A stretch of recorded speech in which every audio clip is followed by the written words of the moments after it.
welcome you back inside of Gainbridge Fieldhouse. Very stacked house here in this building tonight. Still a lot of activity on the floor as the Pacers walk away victorious in this game. Alongside Royce Young, I am Paris Lawson. And Royce, we know that the Indiana Pacers were going to come in. They were going to come in with a lot of juice, a lot of aggression offensively. And that's what we saw, particularly in the second quarter of this game, because the Thunder got out to a really strong start, built up a little bit of that lead in the first quarter, but the Pacers with a whole lot of offense that started in that second quarter. Yeah, I think if you could kind of draw up the plan, the Thunder's first quarter went pretty much according to it, having an 8-point lead, controlling it throughout. Indiana had a few good moments in that first quarter, but the Thunder did a great job of responding throughout. And really what this game kind of came down to, Paris, even as you kind of play it out, the great flurry at the end of the third quarter, the great 2-for-1 that the Thunder were able to execute, and Dub hits the 3 to build a 5-point lead there. And it really feels like Oklahoma City had kind of asserted itself in the game, and then just kind of an uncharacteristic fourth quarter. Really, the Pacers kind of flipped the script on the Thunder. They won the possession battle, which is not something we often see from the Thunder point of view. And, you know, it's just one of those sort of games where Oklahoma City just made some uncharacteristic turnovers. Getting the ball in bounds was a problem at times, and you just can't be giving away easy points like that. Yeah, this is typically something we see from Oklahoma City. 19 turnovers for OKC. That translated into 21 points for Indiana, and that's how they want to play, right? They want to get out and run. That speed, that tempo that they play with offensively, that's the fuel to their fire, and it led to a lot of really good looks for Indiana. The Thunder, to their credit, kept this game within arm's distance. They went into halftime only trailing, it was only a 4-point game, and the Thunder did a really good job just trying to keep this within arm's distance. Great three-pointers from Lou Dort. We saw great moments from Shai Gilgeous-Alexander and J-Dub just to keep this game from getting out of control, because Indiana certainly had it going. Yeah, I mean, again, this is what you'd expect from a team coming to their home floor. First time that they've hosted an NBA Finals game in 25 years. So this building was fired up. The players were fired up. Tyrese Haliburton was magnificent throughout the game, hit some really timely shots himself. And just the Pacers did a lot of what they've done so well throughout this postseason, where they were hard to stop. And the Thunder, you know, again, coming out of halftime, you mentioned just kind of keeping it close in that second quarter. It was a sloppy second quarter for the Thunder. But again, couldn't draw up a start to the third quarter any better. 4 consecutive stops, 4 buckets for the Thunder. Again, OKC got control of the game a little bit right there, but just these kind of bad sequences that just did not go Oklahoma City's way. Again, some of the turnover issues and just not really executing.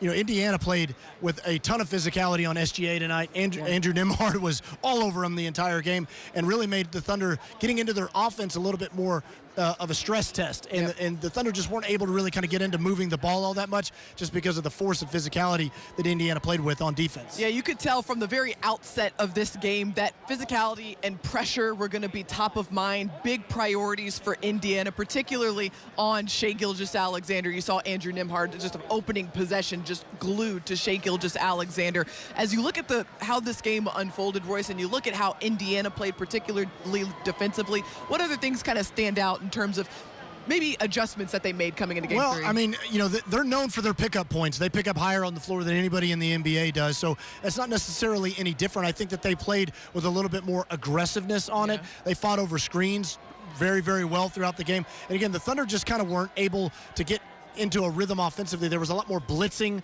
on the defensive end and really kind of stretching the Thunder's pick and rolls out, so the Thunder couldn't get a lot of that side-to-side action. Yeah, a little bit of a chess match going on between these two coaches in these finals. Let's get you over to the press conference room now so we can hear from one of those coaches, Mark Daigneault, at the press conference.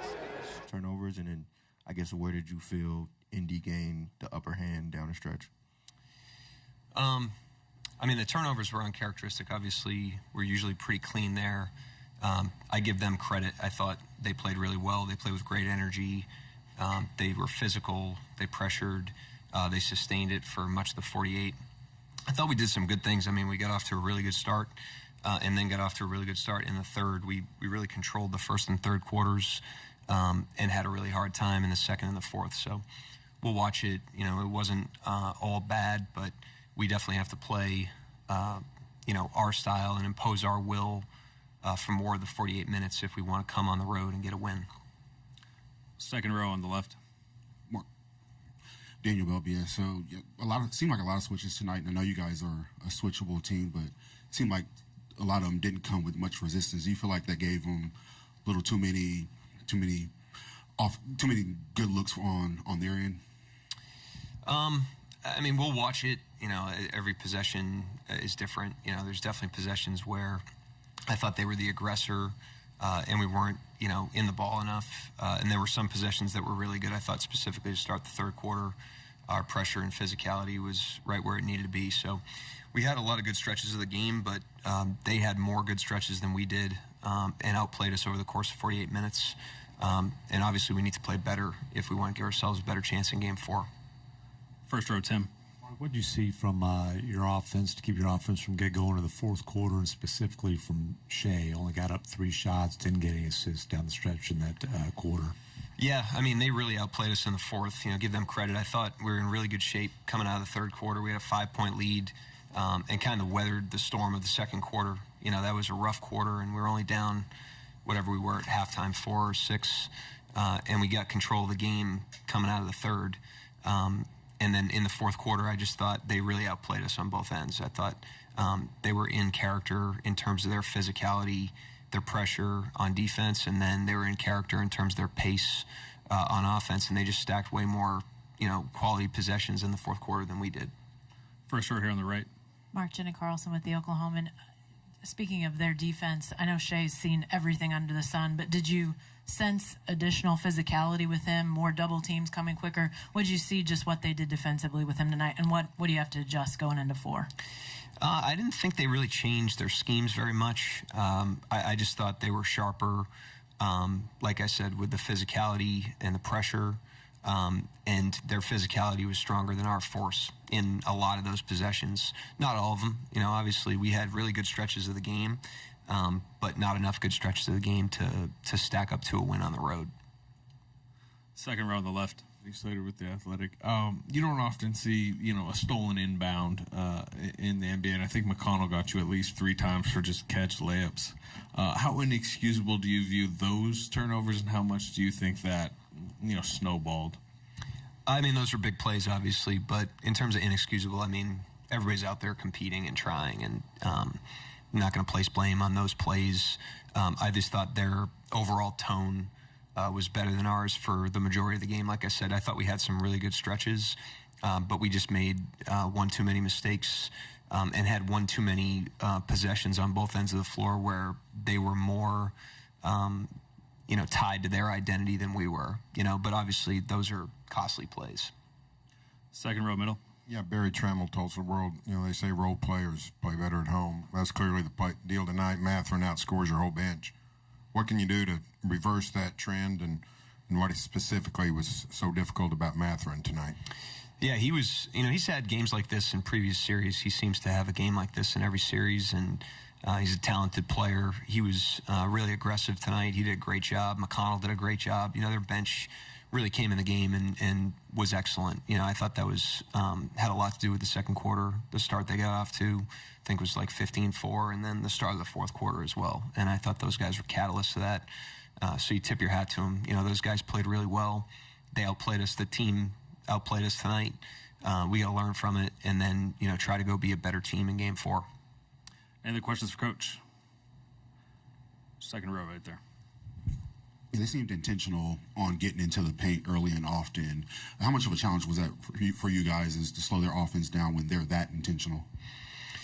I thought that just the pace of their offense was sharper than our pressure, physicality tonight. I thought that's just what it came down to. They got the ball ahead of us more easily tonight than they did in the first 2 games, and that led to a lot of the downstream effects of their offense, our defense tonight. So we'll look at it. We think we have some solutions, but we got to go out there and do it. But in the meantime, give them credit. They went and got that game. They outplayed us for the majority of the game, and they deserve to win. Last 2, right here in the front. Mark, after you guys go down 8, you give yourself some opportunities, whether it was Alex's steal or just some different things, but really didn't capitalize. Is that just a microcosm of some of the bigger picture issues you saw, or was something happening late, just not being able to maybe close that gap a little bit? Yeah, I mean, when you're down 8 with that little time, your margin for error is really thin. So the solution to that, first solution to that, is don't be down 8 with 2.5 to go if you want to win. It's hard to win that game in that situation. We're always going to try to do everything we can to try to close a gap and put game pressure on the opponent, but they did a good job, holding us off down the stretch. I thought their execution, even late in the fourth quarter when they had a lead, was really, really strong, and they did a good job slamming the door on the game. Last question, back to the right. Hey, Coach. Leandro Sarra from ESPN Brazil. You guys had some missed free throws in the fourth. Do you feel like that played a big factor, and do you credit that to the maybe the inexperience of the players or the environment? What do you think about that? I'm not, I don't really know, to be honest with you. Usually we're a pretty good free throw shooting team. We've been in a lot of environments, stepped up in a lot of situations. I have the utmost confidence in the team. But it was, one of those, I thought it was an uncharacteristic night in a lot of ways for us. So we got to learn from it and then tap back into, being who we are, in game 4. And if we do that, I think we'll have a much better chance to win. Thank you, Coach. All right, thank you. Yeah, Coach Daigneault kind of laying out the contributing factors to what we saw in this game here tonight for Oklahoma City. You got to give credit to Indiana. They were the aggressors. And to Coach Daigneault's point, they just played a lot sharper in the schemes that we've seen them play throughout the course of this series in terms of the physicality and the pace that they played with offensively. Yeah, and again, tonight it was the second and the fourth quarters where Indiana outplayed the Thunder in those two critical parts of the game because, again, the Thunder got control of the game going into that fourth quarter, and you really kind of felt like it was classic Thunder. And, a defensive lockdown was maybe on its way, and the Thunder were going to ride that to a big-time win. But, again, look, this Indiana Pacers team deserves a lot of credit. They've gone through the whole postseason playing this way. The Thunder came here to Indianapolis wanting to win both games, of course, but at the end of the day, what you really want is at least a split, and that's still very much on the table to get back to Oklahoma City in a 2-2 situation because it feels very similar to that Denver series in a lot of different ways. I don't know if everybody's got the heart for 7 games again, but that might be what it takes. Well, you got to lock in because the Thunder, as you heard from Coach Daigneault, going to go back, going to watch this film and get ready for Friday right back inside of this building. All right, we're going to take a quick break here on Thunder Playoff Postgame. When we come back, we'll hear from News 9's own Steve McGee here in Gainbridge Fieldhouse. Hey, have you heard what's happening at Mathis Home? Get new lower prices all summer long with price drop alerts all over the store. They have all the latest looks at unbeatable prices. Like this big sofa with curved arms and 5 plush throw pillows. They dropped the price to just $5.99. That's an incredible value. And with their huge selection, you're sure to find the style that's just right for you. In stock with fast, free delivery. Look for price drop alert tags and save now at your furniture superstore, Mathis Home. Leadership starts at home. That's why Ford is from America, for America. And with a lineup of our most popular Ford trucks and SUVs, we're for Oklahoma, too. We're including F-150, Bronco, and Expedition. That's our leadership lineup. Right now, get employee pricing. You pay what we pay. Ford, from America, for America. At your best in Oklahoma Ford dealers. Proud truck partner of the Oklahoma City Thunder. Riverwind is bringing the heat this June at OKC's favorite casino. So get the party started with the hottest jackpots in town. Book a stay at our hotel for a weekend of fun with friends. Win like an all-star on your go-to games. Grab a bite and a bev at one of our fabulous eateries. Go for gold with your wild card and play for your chance at $80,000 in our Sunshine Riches giveaway. For the best summer yet and unforgettable good times, make it Riverwinds. Back in downtown Indianapolis and here inside of Gainbridge Fieldhouse, this was the site for Game 3 of the NBA Finals. The Indiana Pacers walking away with this one, 116-107, and now have the series lead 2-1 over the Thunder. And as we join you now, joining us here on the set is News 9's own Steve McGee. And Steve, looking at this game, the Thunder got out to such a strong start. The Pacers, they flurried in that second quarter. What did you see kind of shift between that first and second quarter for OKC? The second quarter outscored them 40-28. I thought that was one of the difference makers in this ball game. But Indiana, they were the aggressive after that first quarter. Thunder had led by 6, and this was Indiana's obviously best game of the series so far. Haliburton as well. I didn't have Ben Mathurin scoring 27 points off the bench. He was their Aaron Wiggins from Game 2. He was their Aaron Wiggins in Game 3 tonight for them as well. But the turnovers, the inbound pass turnovers, that is not Oklahoma City Thunder basketball. They will clean that up at practice tomorrow. Look that on tape. But I thought Indiana would win Game 3, and I thought Oklahoma City will win Game 4. That's how I looked at this. So it didn't surprise me at all that Indiana won the game. It looked like the Thunder were kind of in control there. I love that J-Dub. Chet was in the corner.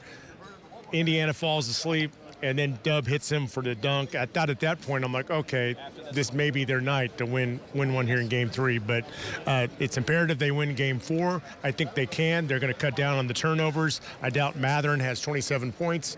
You know, we'll see what happens. Mark does a great job. Indiana hasn't lost back-to-back games in the playoffs, and same goes for the Oklahoma City Thunder. We'll see if that holds true on Friday. You know, Steve, you mentioned that great kind of sequence there with the Thunder executing the 2-for-1 with Chet getting the and one dunk and then Dub hitting the 3, and it gave the Thunder a 5-point lead, and you kind of did feel like this is the Thunder doing what they often do.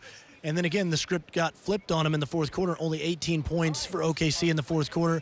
SGA wasn't really able to get into the flow of that fourth quarter. What do you see there, just kind of the way that they struggled to score in the fourth? Well, Indiana's defense just made it hard on Shea, I thought, for pretty much the whole game. So he had to really fight for all his points. They didn't make some shots down there. Lou missed a 3 that hit off the back rim, side rim, I mean. You know, there were opportunities for them to get points on the board. The ball didn't go in. But Indiana, their transition offense, and the Thunder had a hard time stopping them with their transition defense, which is usually pretty good. But Indiana just, you know, set the pace there in the fourth quarter, and Oklahoma City could not recover.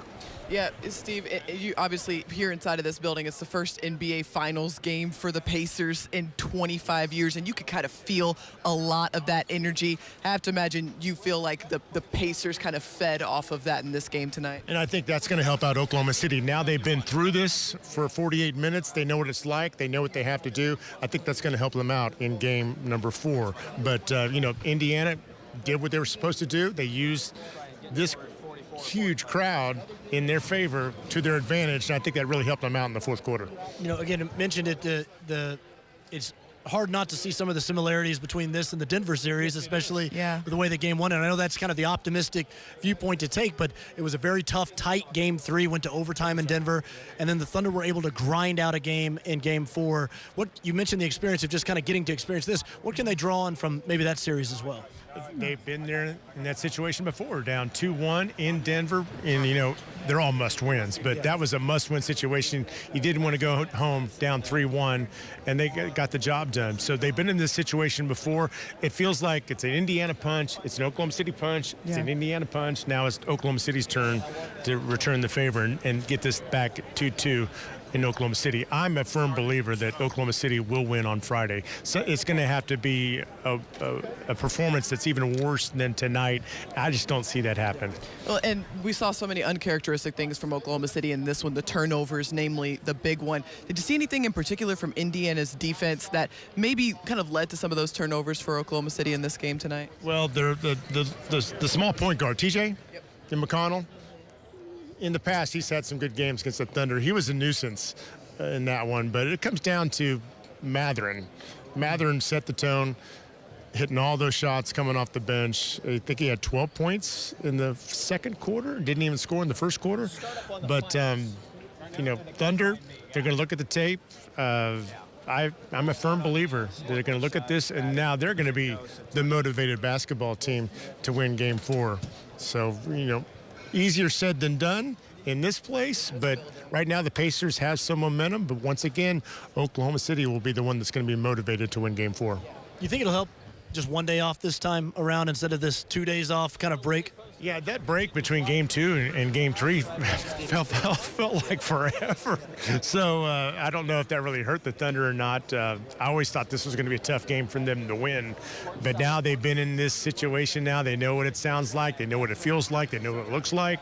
And now they're going to, you know, the ball is in their court to respond. I got a feeling they will. I have a feeling too, Steve. Thank you so much for taking the time, as always, to join us here on Thunder Playoff Postgame. Thanks for having me on. All right, we're going to take a short break here on Thunder Playoff Postgame. When we come back, we'll make sure we hear from a Thunder player at the podium. Stick with us. We'll be right back. My doctor is my hero. My doctor makes me happy, makes me feel safe. It helps me get strong. We're just so grateful that we don't have to travel out of state. Oklahoma Children's Hospital cares for my child like their own. Gives us hope. And has our trust.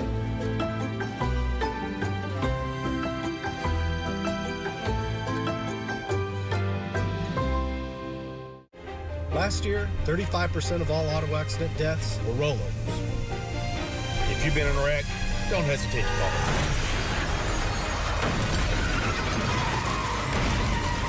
This is why you need our number in your phone.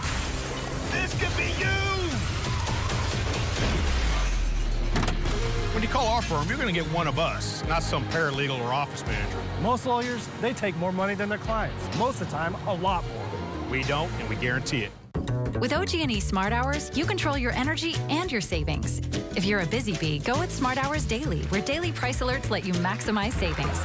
Or how about Smart Hours Fixed? Just set it and forget it. Night owl? Choose Smart Hours overnight. No matter which you choose, with Smart Hours, you control your energy and your savings. When you reduce your energy use between 2 and 7 p.m. this summer, you help the grid, the environment, and your wallet. But you have to sign up to save. So sign up now at oge.com/smarthours. Here inside of Gainbridge Fieldhouse, and things have cleared out as Game 3 of these NBA Finals officially wrapped up. The Indiana Pacers defeating the Thunder 116-107. They now hold the series lead 2-1 as we head into Game 4. Looking for a place to watch the finals? The game's always on at Thunder Watch Zones, presented by Michelob Ultra. Find a watch zone near you at okcthunder.com/bar network. As we welcome you back inside, I'm Paris Lawson, alongside the Thunder's very own Royce Young. And Royce, one guy who kind of stood out, especially to help the Thunder get out to that early lead, it was Chet Holmgren. Finished the game with a double-double, 20 and 10, 12 points in that first quarter. What did you see from him early on? Yeah, the Thunder were finding him. You know, that he was really kind of the release for a lot of that Indiana pressure with Chet rolling to the basket. I just love the aggressiveness and the force that Chet played with. You love when you see his size really kind of impact the game, and he was terrific inside the paint in the game and just really did a great job of just impacting it all over the place. And of course, you know, as this series has gone along, you can see Chet's overall impact and the way that he can stretch a defense. Didn't shoot it well from three, had a couple of good looks that I'm sure he'd like to get back in this one. But, you know, Chet, as we saw kind of throughout that series against the Timberwolves as well, he's somebody that tends to get better as the series goes along. I think that he's really good with getting some experience. I mean, we know this about him, Paris. He is as much of a film junkie as there is in the entire NBA. Just a basketball junkie. I mean, the guy absolutely inhales game film. So it's no surprise that he gets better. The more he experiences things, the more he sees things. And so that's, I think, one thing that we've seen from him. He didn't have a great game one, had a better game two. And even though he missed some shots in this one, had a better game three. I thought Chet was really effective tonight. And you could tell that he was coming out of the gates with a lot of confidence, really aggressive, looking for his opportunities there, and obviously finding them there in that first quarter. But what was also interesting was seeing the different lineups we saw in this game as well. We saw Jalen Williams, Will check into the game, get some rotation minutes in this one. And the Thunder, with so many pitches that they could throw, we saw a lot of different lineups out here in this game tonight that we hadn't seen throughout the series overall. Yeah, again, I mean, this is what, you know, both teams are trying to kind of solve each other throughout the series, and you're trying to look for little advantages that maybe you can kind of prey on. We saw a little more double big from the Thunder tonight. When Will came to the score table, I thought for just like a brief second, are we going triple big right here? Triple big. Is this really a curveball that we're going to see? But no, it was just sticking with the double big. But you know, I think that it's been more effective as the series has gone along. There were some really good minutes for a stretch in the third quarter of the double big. So again, these are things that you kind of get a sense of, a feel of.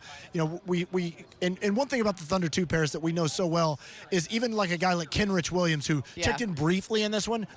By no means does that mean that he might not play a big part in Game 4 or Game 5 or at some point in the series. All these guys are ready to step in and make an impact, so you want to keep them as engaged in the series as you possibly can. A great example of that is Aaron Wiggins, a guy who only played 9 minutes in Game 1 and then turns around and pours in 18 points in Game 2. All of these guys, they're so professional, and it's moments like this, right, when you never know if your number's going to need to be called. The Thunder need to roll out a certain lineup because of what they see out there on the court. They want to be able to be confident to go to anything that they see or that they need. And for Oklahoma City, they feel like they know the trade-offs and the advantages of that double big lineup, having gone through it so far this season. So when it comes to how to utilize it in a series like this, they kind of know when it might work and when it might not. Yeah, and look, I mean, there's different elements of it that the Pacers can stress test a little more than other teams, because because, I mean, essentially the Pacers play, basketball's version of the spread offense. I mean, they are fully 5 out all over all the time. They never play like a traditional interior big at all.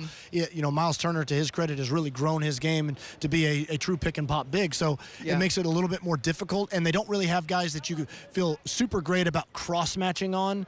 A lot of times with the double big, you can look at maybe a non-shooting player, whether that's a guard or a wing, and you can cross-match Chet to him or cross-match Hart to him, and the Pacers don't really allow you to do that. And so, but I think that the Thunder have seen some combinations out there where they feel a little more comfortable in doing it, because what we've seen from the double big is it's really good on the defensive end, but it's actually a lot better than people think on the offensive end as well. Offensive end as well, because of Hart's passing and his screening ability. Yeah, there's so many different guys that you can go to, and all of these guys, they have versatility within their own game to be able to just unleash different things out there on the court. I want to turn the page a little bit and look at Indiana and what we saw from them in this game tonight. Obviously, Tyrese Haliburton with a pretty big game for Indiana, shot the ball particularly well in this game. This fly is trying to be the main character in this story tonight, just all over the place. But when you look at a guy like Tyrese Haliburton and what it takes to contain him in a series, just what goes into that? I mean, one of the things is that he's a threat from 30 feet. And anytime you're playing a player like that, there's so many guys like that in today's NBA. Steph Curry, Damian Lillard, go down the list. Trae Young, guys that really can stretch your defense out deep. So now all of a sudden Miles Turner's setting a screen 30 feet from the basket, and you feel like you got to hedge out there on it because he might come off that screen and knock down a shot. So that really makes it difficult. And Tyrese Haliburton, he's not like the most explosive player off the dribble, Paris, but he's very good at getting downhill into the paint. And when he does, one of the things that he's so good at is the jump pass. I mean, every coach tells you not to do it, but he does an incredible job of hanging for that extra split second and somehow finding somebody all over the court at the last possible seconds. And again, that can really break down a defense. And so, he's just a really, really smart offensive player, and he's hard to deal with all the different areas that he can really hurt you on the offensive end, especially when he's knocking down shots, because when he's doing that, it makes all that other stuff more difficult to deal with. And when he gets a rhythm, it's so hard to slow him down throughout an entirety of a game. So for Oklahoma City, I imagine that's going to be part of that film session, going back, rewatching this, and finding a way to slow him down earlier in this game. All right, stick with us here on Thunder Playoff Postgame. We'll get you all squared away, everything you need to know as the Thunder heads into Game 4 of this series. Let Love's be your partner on your summer RV trip. Fuel up, grab a bite to eat, and stay the night at one of our 90 RV stops. Reserve an RV spot overnight and turn on amenities from your phone. With over 420 dog parks, we've even got your furry family members covered. We're the perfect pit stop for your next road trip. Love's, the heart of the highway. Last year, 35% of all auto accident deaths were rollovers. If you've been in a wreck, don't hesitate to call.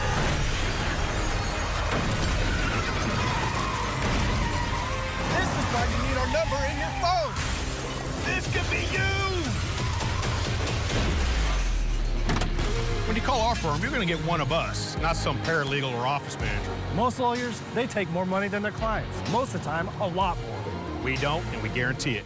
Experience the sweet, vibrant flavors of Mexico in every spoonful of Brahms' new fancy sundaes. Enjoy a cascade of fresh fruits on Brahms' Tarta de Fresa y Crema Sundae. Indulge in creamy cinnamon-kissed ice cream with silky caramel on the Chongo's Zamorano Sundae. Dive into strawberry paradise with Brahms' Fresas con Crema Sundae and savor each caramel-filled bite of Brahms' Sopapilla Cheesecake Sundae. Authentic flavors, bold traditions, and irresistible sweetness in every scoop, only at Brahms.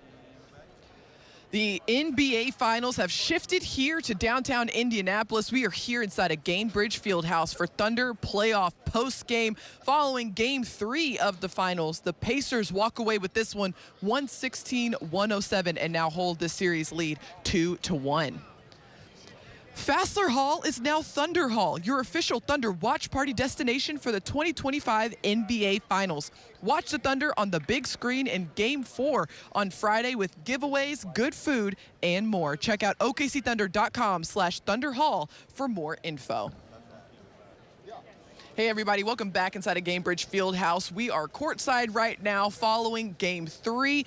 And the Pacers, they walk away with this one, but the Thunder, they get to walk away with the lessons, the takeaways. They do this all the time. They respond so incredibly well. They're pretty cold-blooded when it comes to just stripping away the emotion from a game, taking the lessons and just applying them as they move forward. So, Royce, as you think to what this film session might look like for Oklahoma City, what might be on that whiteboard, what do you anticipate being top of mind? You know, again, like Coach Mark said, he didn't really see anything like all that strikingly different schematically from Indiana, but I think that they can find ways to maybe find some more cracks, and especially getting SGA a little bit more downhill. Again, Pacers did a good job of stretching him more to the sidelines. It felt like he wasn't able to turn the corner. They didn't, on their blitz and hedge, you know, we saw it in games 1 and 2 where SGA was able to split that double team a lot and get straight downhill into the paint, and those opportunities weren't there quite as much tonight, and so SGA was kind of stretching out to the side, and so, you know, maybe there's an opportunity to find a little bit more of those pocket passes there, get the ball in the middle of the floor, have the bigs connect the floor a little bit more. You know,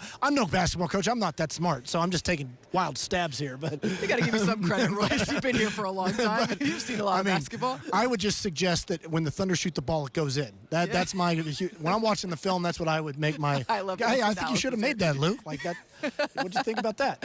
I think the other thing that might be top line priority is ball security, and something that we don't see typically from Oklahoma City is being on this end of the possession battle where Indiana ends up just taking way more shots than Oklahoma City did in this game tonight. And so navigating that pressure we saw from Indiana in this game is going to kind of be something that I imagine the Thunder's going to try to tinker with to kind of find some cracks in game 4. Yeah, because I mean, even just like simple things like when they just wanted to get the ball into SGA, I mean, he had Nembhard like on his back basically, and so it was very difficult. Just kind of simple things like that. The Thunder were having to screen way deep in the backcourt, just to kind of free up SGA or whoever was bringing the ball up, just to make them a little bit more comfortable. And some of those giveaways, you know, they were kind of interesting how they happened. A lot of teams love to do this when they'll pick up 94 feet. It's like they'll come flying in after a made bucket, and it was almost like, I don't want to call it bad luck, but it was just like bad timing, where it almost was like the Indiana guy fell asleep for a second, and he came in late, and so the Thunder thought they were getting the ball, and that happened once or twice there,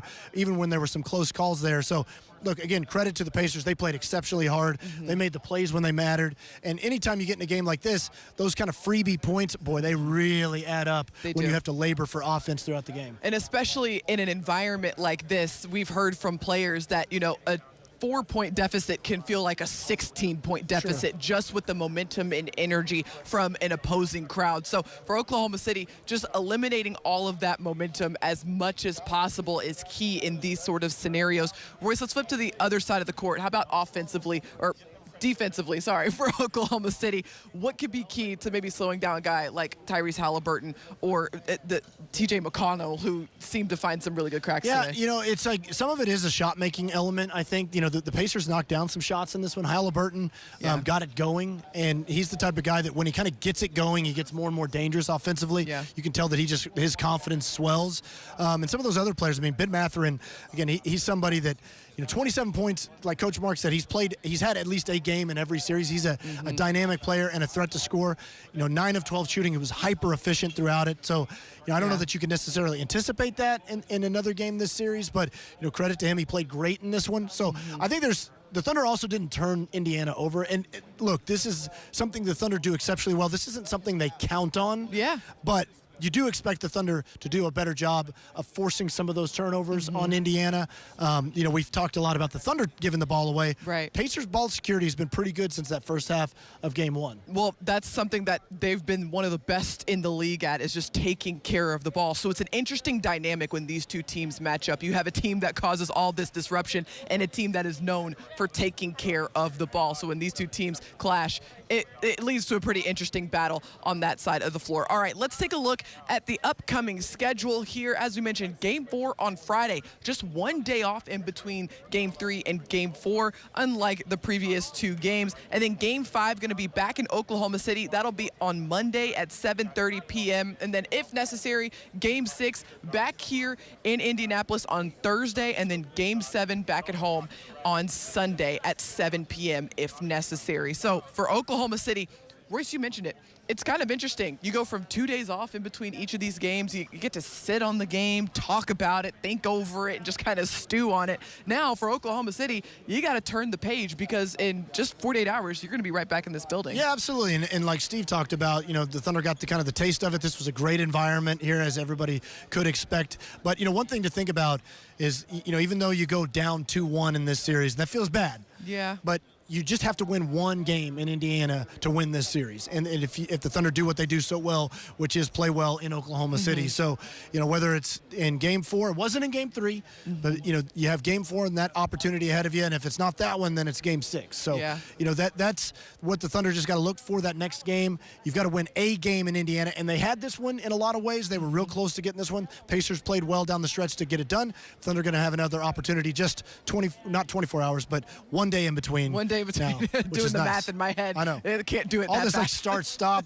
break. It's hard to deal with. Just on Friday, they will have an opportunity inside of this building. All right, we are still waiting to hear from a Thunder player at the podium, but we're going to take a short break right now. Stick with us because we will hear from a player when we come back right after this.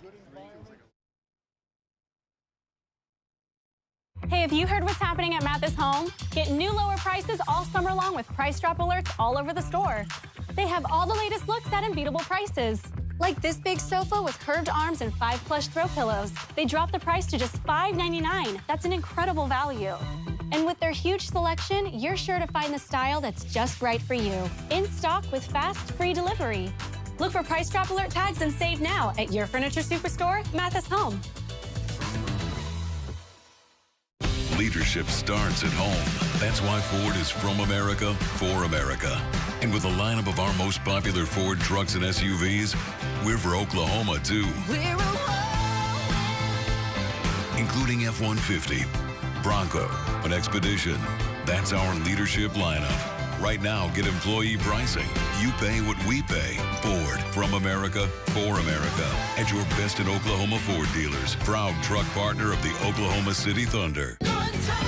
Riverwind is bringing the heat this June at OKC's favorite casino. So get the party started with the hottest jackpots in town. Book a stay at our hotel for a weekend of fun with friends. Win like an all-star on your go-to games. Grab a bite and a bev at one of our fabulous eateries. Go for gold with your wild card and play for your chance at $80,000 in our Sunshine Riches giveaway. For the best summer yet and unforgettable good times, make it Riverwind. Welcome back to Gainbridge Fieldhouse here in Indianapolis. The Thunder and the Pacers battling it out here in the NBA Finals. The Pacers, they walk away with Game 3, 116-107, now have the series lead 2-1. Let's get you over to the press room now so we can hear from Chet Holmgren at the podium. All right, first question right here in the front on the right. Chet, Jenny Carlson with the Oklahoman. Just felt like too many mistakes tonight, and obviously fourth quarter didn't close the way you guys would want. What'd you feel like was lacking tonight? I wouldn't even say there's a feeling of something being lacking. There's a lot of areas we can clean up.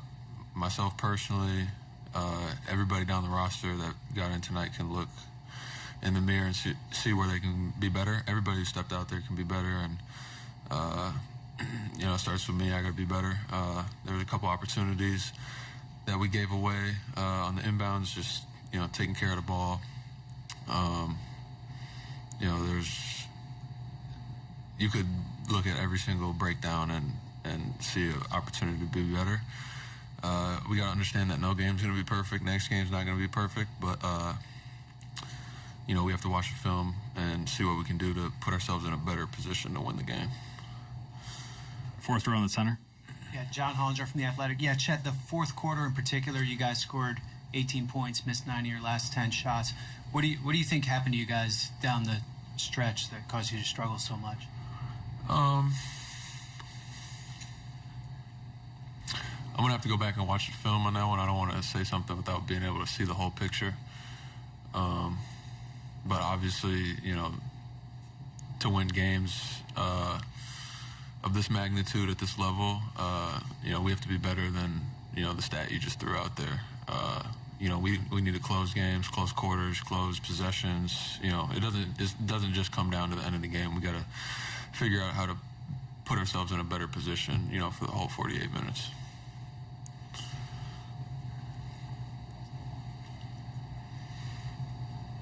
Second row here.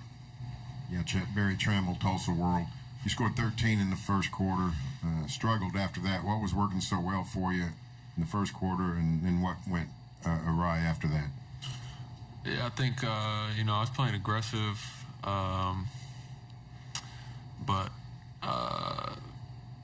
I kind of got more to 2 feet when I got in the painted area, and then, the plays that didn't go my way, I felt like I got a little sped up at times, and, I got a little bit out of control in the paint, which is, again, another one of the areas where I need to clean up and be better for the next game. And I think there's more than just that. I got to, watch the film and improve. Fourth row on the right. Joel Lawrence with the Oklahoma. Chet, we just asked Alex in the locker room if this feels at all similar to the way the Denver series sort of unfolded, and he was just saying that this is probably more frustrating because it is the finals. I just wonder what's sort of the most frustrating part about the way these finals have unfolded, and do you feel there are similarities to the Denver series? I wouldn't say that now is the time for emotions to be thinking about how you're feeling, emotional this, emotional that. Like, you kind of have to cut that out and just kind of look at the substance of what it is. We have a great opportunity here. And, the great thing is we have another game coming up, Game 4, so we can't be thinking about frustration or anything, no matter how good it's going, how bad it's going. The focus can't be on your emotions. It has to be on, what we're trying to accomplish, task at hand. All right, thank you, Chet.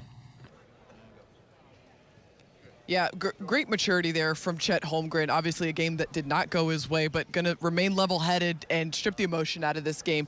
You heard him there talk about how he felt like in the first quarter when he was getting the plays that he wanted, he was able to get to 2 feet in the paint. And the plays that didn't go his way, he felt like he might have gotten a little sped up, maybe gotten ahead of himself a little bit. So you see him starting to reflect on this game and what he could probably do better here in Game 4. That's something we saw kind of throughout the second half in this one, is where the ball was kind of coming back to Chet later in the shot clock. And, it's not an area of his game that is really a strength right now to put the ball on the floor and create his own shot. Yeah. And so, he was finding the ball in his hands with like 6 seconds left on the shot clock and kind of forced to try to attack in that moment. And so, Chet is such a great play finisher, but not at this point in his career, not a great play creator. And so that's an area where the Thunder would like to make some adjustments in Game 4. And like Chet said, get it to where he's catching the ball downhill and making plays in the paint. Still a lot of room to grow for these guys in these opportunities, but they're growing through each of these experiences. Another guy who is learning through each of these experiences as well. How about Shai Gilgeous-Alexander? He's at the podium. Let's listen in. All right, first question right here in the front. Jenny Carlson with the Oklahoman. Mark said that he didn't feel like their strategy defensively on you changed much, but their execution, he felt like their force was more on point tonight. What did you see from them defensively, and what impact did that have on the turnovers, especially you had tonight? Yeah, they were aggressive. They were higher in the pick and rolls. They really were, just like Coach said, more aggressive, more forceful. Yeah, we gotta, starts with me, but we gotta apply that pressure back. Especially if you want to beat a team like that on the road, you gotta be the more forceful team for sure. First row here on the left. Shai, you guys go in the fourth quarter up 5, then you're only able to score 18 in the quarter. You only got 3 shots up. What got you guys stuck in the mud, and what kept you from going individually in the fourth?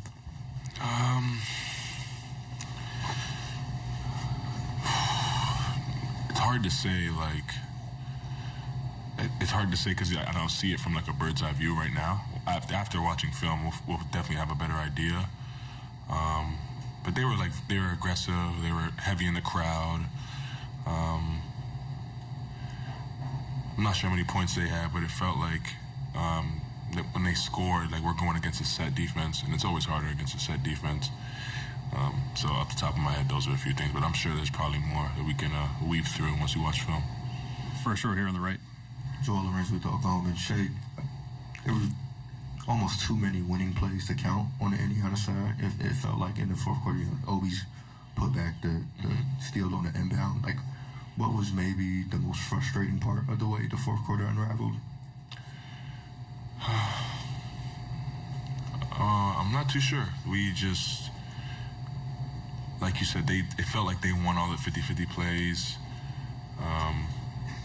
They executed on both ends of the ball.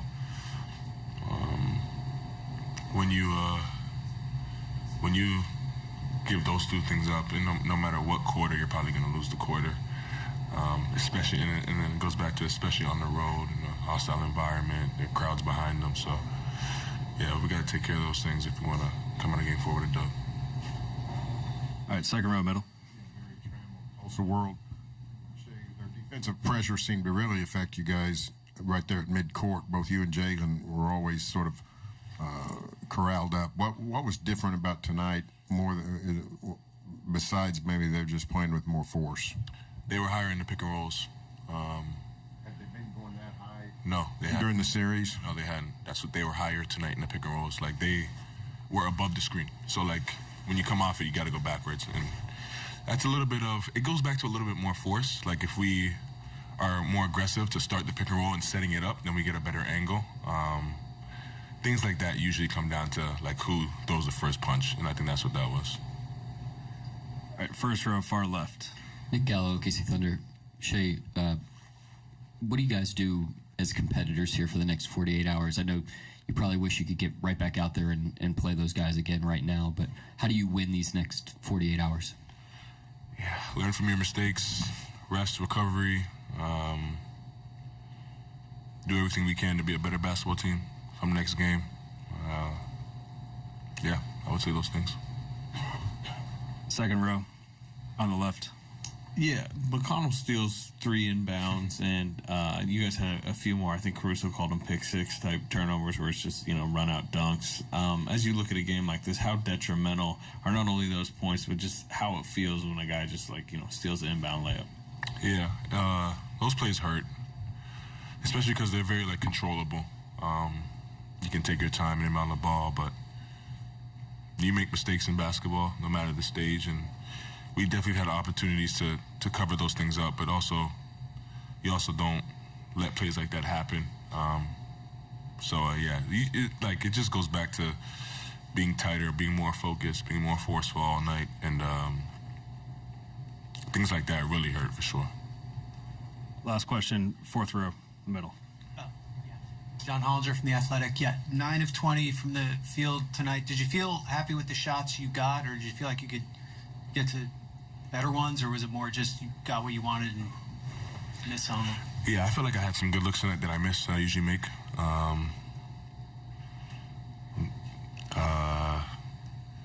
There's moments where I could have been a little bit more aggressive, I would say.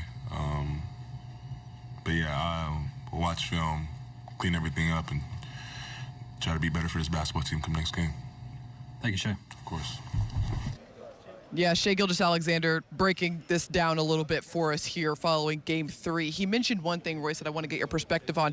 The Pacers were higher in the pick and rolls in this game here tonight, which allowed them to play with a little bit more force, a little bit more pressure, physicality. What does that do for an offense when a team's playing like that? Well, again, that's where I think that they were able to kind of stretch some of those out a little bit more to the sideline. And SJ really pointed out well, too, about just some of the angles that the Thunder might have wanted to get on some of those screens, or even setting up the screen on some of them. And so that is kind of an area that they can maybe look at and adjust to, of the timing and maybe where they want to get that screen and the angle that they want to time it up with, so that instead of Shai getting spaced out this way, that maybe he's coming off that with a little bit more of a direct path to break down the defense. I mean, just the smallest change in a screen and how you defend it can make such an impact in this game. The Thunder definitely going to look at that as they head into Game 4. But we're going to head back to the podium because J-Dub is now sitting down addressing the media. Let's listen in.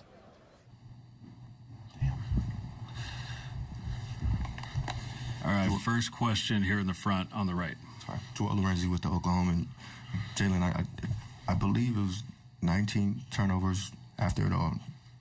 Just how would you sort of characterize those, and on the inbound steals from McConnell, like what did those plays sort of feel like? They sucked. Just bad, unforced turnovers. So those usually hurt you, especially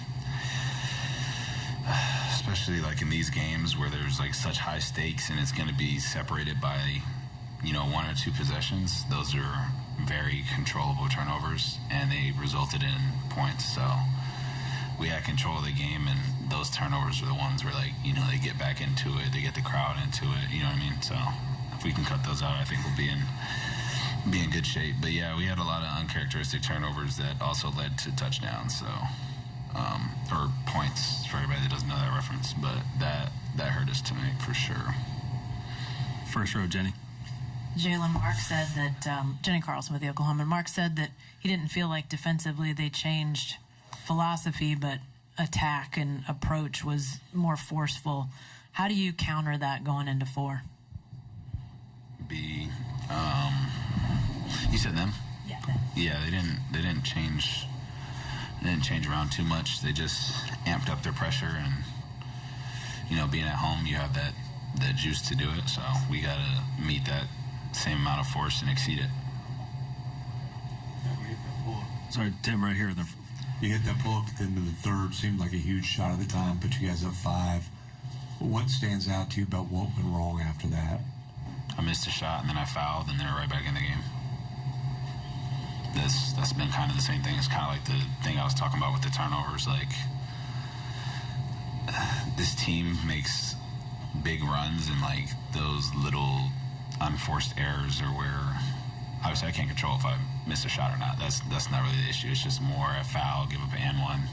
Now they're back within 2, and now that shot kind of means nothing. You know what I mean? So I think we just had a lot of unforced errors, and they capitalize on them because they're a good team. Third row on the right. Hi, Jalen. Mike Vorknoff with The Athletic. Most young teams, when they try to win a title for the first time, kind of have this inflection point or pivot moment for themselves. Now down 2-1 in this series, do you view that as that moment for you guys? And what do you think you can learn from the Denver series here? I mean, we've been in that exact same kind of predicament. This game 3 was a better game 3 than the ones we've had.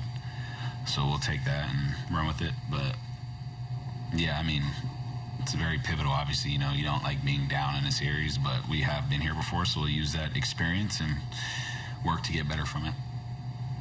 Any other questions for Jalen?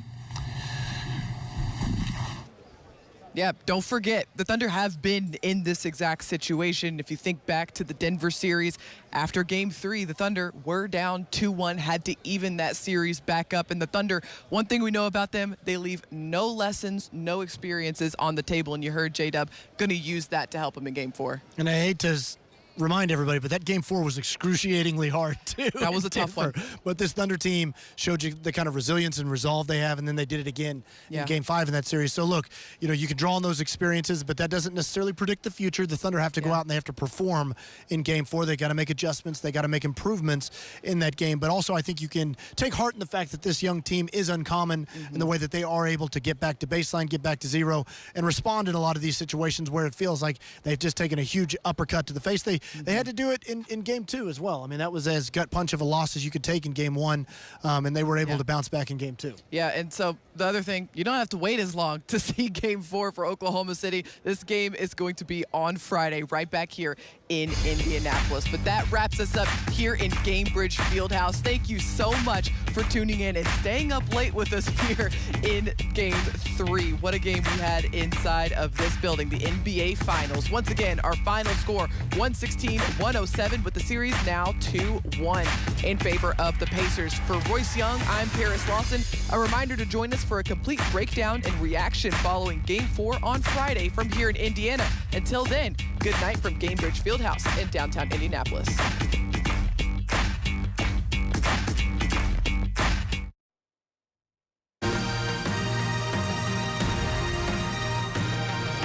The 13-0 win over Kansas State gave Coach Wilkinson his 100th Sooner victory. After the 39-14 win at Columbia, Oklahoma's winning streak set at 47, and the team had set a national record by scoring in 112 straight games. I have the distinction of playing